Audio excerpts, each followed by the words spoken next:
Ramazani dhe Kurani. Ekziston një lidhje e thellë, e shenjtë dhe e pandashme midis Ramazanit edhe Kuranit. Nuk është rastësi që ky muaj është zgjedhur si koha kur fjala e Allahut zbriti për herë të parë mbi tokë.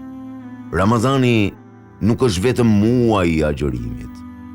Ai është mbi të gjitha muaji i Kuranit. Allahu i madhëruar thot në librin e tij: muaji i Ramazanit është ai në të cilin u zbrit Kurani, si udhëzim për njerëzit, argumente të qarta të udhëzimit dhe dallimit mes të vërtetës dhe së pavërtetës. Surja El Bekare 185. Ky ajet na tregon se Ramazani është muaji i shpalljes, muaji kur qielli u lidh me tokën dhe kur njerëzimi mori udhëzimin e tij të përjetshëm.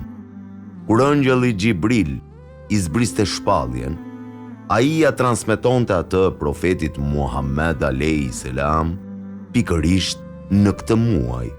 Dhe çdo Ramazan, Xhibrili e rishikonte Kuranin me profetin alayhis salam, duke e përsëritur atë nga fillimi deri në fund.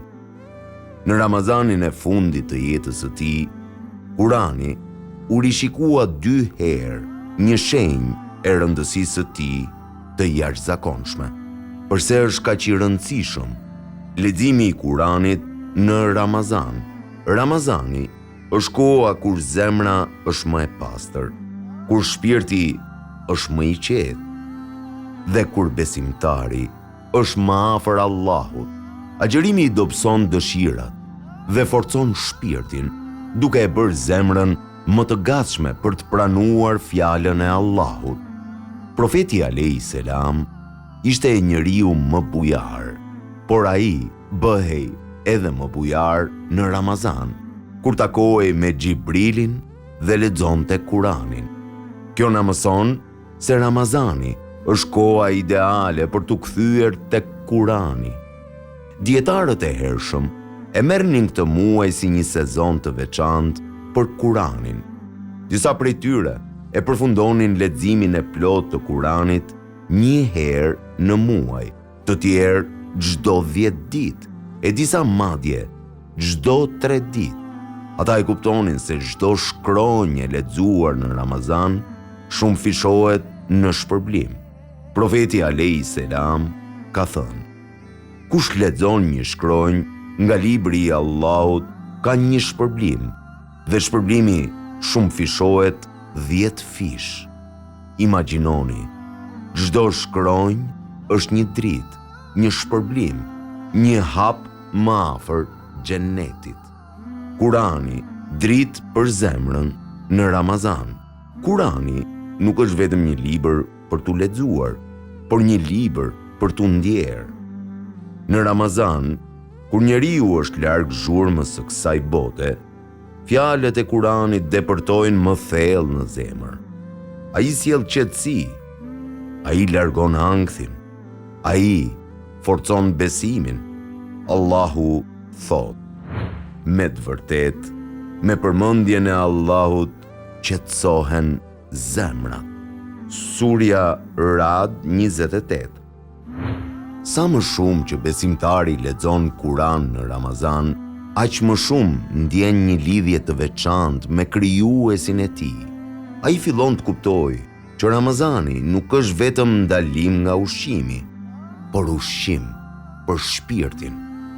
Ramazani, koha për t'u rikthyer tek Kurani.